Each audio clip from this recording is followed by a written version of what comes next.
I'm J.M. Hirsch, food editor for the Associated Press, and we are at the 10th anniversary South Beach Wine and Food Festival. We are talking about the politics of healthy eating, and joining me is the man who wants to revolutionize how we all eat, Jamie Oliver. Thank you so much for coming with me. Good to see you. So, in the last couple of months, in particular, because you've been working on healthy eating for a long time, but in the last few months, I've noticed a ratcheting up of kind of the political divide on healthy eating. Yeah. And it's been a bit surprising, actually, because people such as Sarah Palin and Rush Limbaugh are suddenly taking issue with, for example, the First Lady's healthy eating program, and taking her to task for this. And for you, I know that this sort of healthy eating is a bit of common sense, but in the United States in the last couple of months, it's become a very divisive and polarizing political issue. I'm wondering what you think is going on behind that. Well, you know, I think we're in a time in American health and healthcare where it's a dark moment. It's a dark moment, really dark moment. And, you know, Mrs. Obama's got a clear head, clear vision. If she's struggling with anything, it's getting it through her own Congress and battling with people like Mrs. Palin, who's clearly, on this issue, a Fruit Loop. You know, and well, it's true because at the moment, you know, to put it in perspective, 0.8% of people die from homicide, gun crime. And diabetes alone is 20%. You start throwing in heart disease, strokes, cancers, and we're looking at well over 50%. This country, my country, can't afford the prediction of the next 20, 30 years of healthcare. We can't afford the lack of intelligence that's caused by, you know, strategically feeding our kids crap at school every day.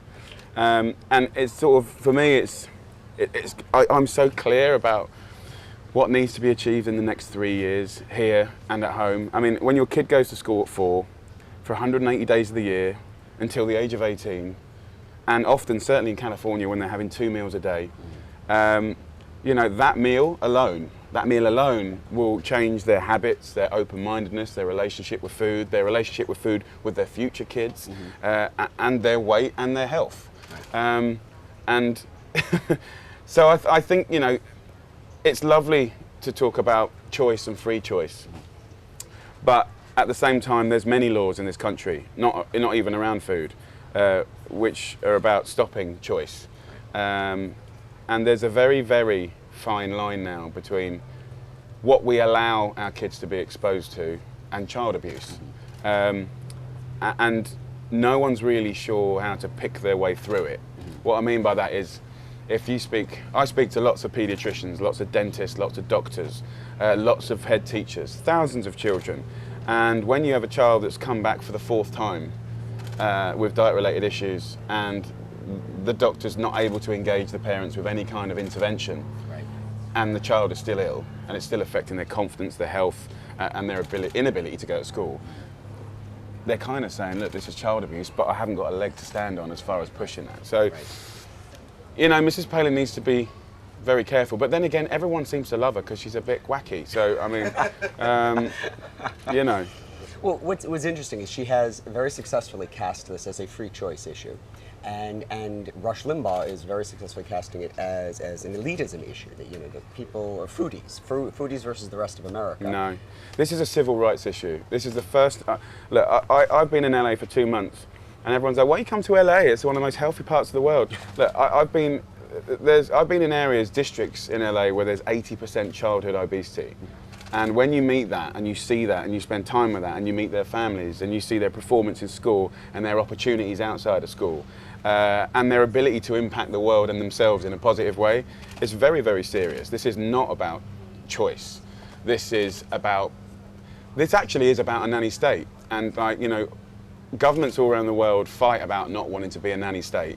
Well, I'm afraid children need to be nannied. They need to be looked after. They need to be cared for. You know, I mean, I'm working in many areas. I'm working in the home.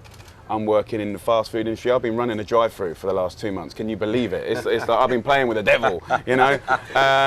But the school is the one place where it's become very clear to me in 8 years that